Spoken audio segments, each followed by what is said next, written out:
folks, Davey here and welcome to my video about bending notes on a harmonica. Now bending notes means changing the pitch of the note and it is a bit of a dark art, but it's actually incredibly easy to do. It's a really simple thing to do, it's pretty effortless to do, but it's the learning process which is generally the brick wall that gets in the way of people being able to achieve it. So I've been playing for about 25 years, so I'm going to give you the benefit of my experience. And these are all the tips that I've taught my students how to do to achieve bends. I reckon there's going to be about 40 tips altogether. So it's a mammoth lesson. I'm going to divide this lesson into various parts. They're all going to be on my YouTube channel, and but there may be just be that one nugget of information in there which really helps you get those bends right. So yeah, buckle in. You're probably going to need to do a bit of rewinding and watch them a couple of times, but yeah. Take note and let's get on with this lesson. So, as I say, a bend is changing the pitch, the natural pitch of the harmonica, to change it to be a different note. Yeah, that kind of idea. Now, I'm what's called a lip blocker, so most of my references are going to be about lip blocking. The most important thing is ask yourself, what are your single notes like? If you have very poor single notes, you will have very poor bends. So what you need to do is make sure you've got these single notes sorted before you start attempting bends, okay? So I'll give you an example, okay? So here is a pure single note, and I can bend now. Okay, now here is a very poor single note, and here's the bend. Okay, pretty awful. So that's what we need to try and work on. Now, I believe that they're the foundation for getting good bends. So the single note is really, really important. So if you don't know how to get a single note, there's hundreds of videos on YouTube about how to get good, clean single notes. Yes, you can bend more than two notes together, but that's not the area I'm talking about. I'm talking about getting a good, clean, precise single note and a good, clean single bend. Okay.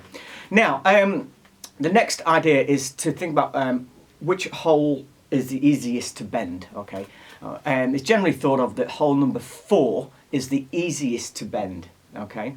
Now, the reason behind that is that hole 4 can only bend one semitone, so therefore you can't get kind of lost in the wilderness with it. So the best thing is just to practice on hole number 4. I'm going to put a C harmonica in here, only because lots of people have C harps and it's an easy key to teach from. So here's hole number 4.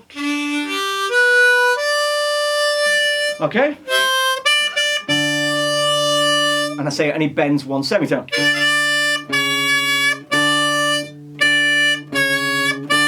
Okay, so that's a really good one to start practicing your bends on, hole number 4. Okay, if you are what I call a wispy player, all right, which means that you have a lot of excess air coming in and out throughout around the harmonica because you haven't got a good seal, it means you've got a poor embrasure. A poor embrasure means that you're not going to get a good single note, which means you're not going to get the bend. Okay, so you need to start looking about embrasure. This is all linked with these single notes. Now, there's lots of great videos, again, about harmonica embrasure, okay? There's a great one by John Gindick. It's called something like Single Notes for Great Tone or something. It's a black and white video. I really recommend you watching that because he goes into a lot more detail than I'm going to do just here. But really great. But basically, getting your a good, tight seal around the harmonica so the air isn't leaking out. But when I talk about a tight seal, it's also being completely relaxed, okay? You've got to be completely relaxed to do these bends, okay? So they should be effortless. So it's about getting this seal and getting the harmonica deep in your mouth. Okay, so that kind of idea. So you need to start looking at your embrasure. All right, let's get into the harmonica itself. What kind of harp have you got? Now, I'm talking about diatonic 10-hole harmonicas here, and that's what my lesson's about, okay? But you've got to think about what kind of quality harp, because it will make a difference, okay? So I always recommend people go for a mid-price range harmonica. I'm in New Zealand, so these I'm talking $60. Okay, I'm not going to be brand specific on any of these things, but yeah, a mid-price range harmonica. And it does make a difference. Okay, if you want to start getting into your harmonica journey and getting these bends right, you need the right tool. If you just sort of pick one up out of a Christmas cracker, or you've just found one in your granddad's drawer or something, all right, you can't guarantee what it's going to be like, and so you need to start with the right instrument. I'm gonna prove it to you. Okay, talking to Christmas crackers, all right. I think this is where this one came from. This harmonica, I'm going to play the same thing on the two harmonicas. Okay.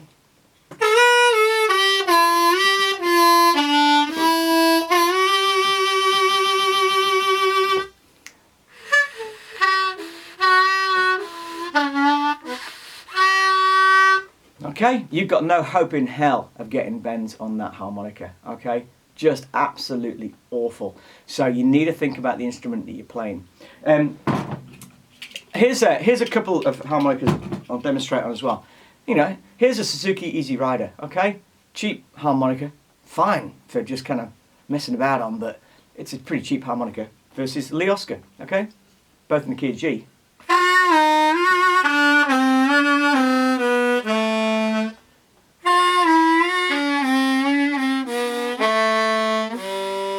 You can hear that this one, you can achieve a bit more than you can on that really, really cheap one, but there's still a lot of air leaks. When you've got those air leaks, you're not going to get the good bends. All right, let's talk about something else. When you're practicing, start thinking about your posture.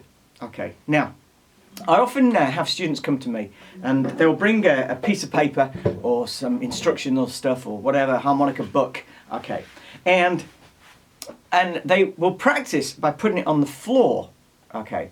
So as soon as you put something on the floor, all right, and then then they do this,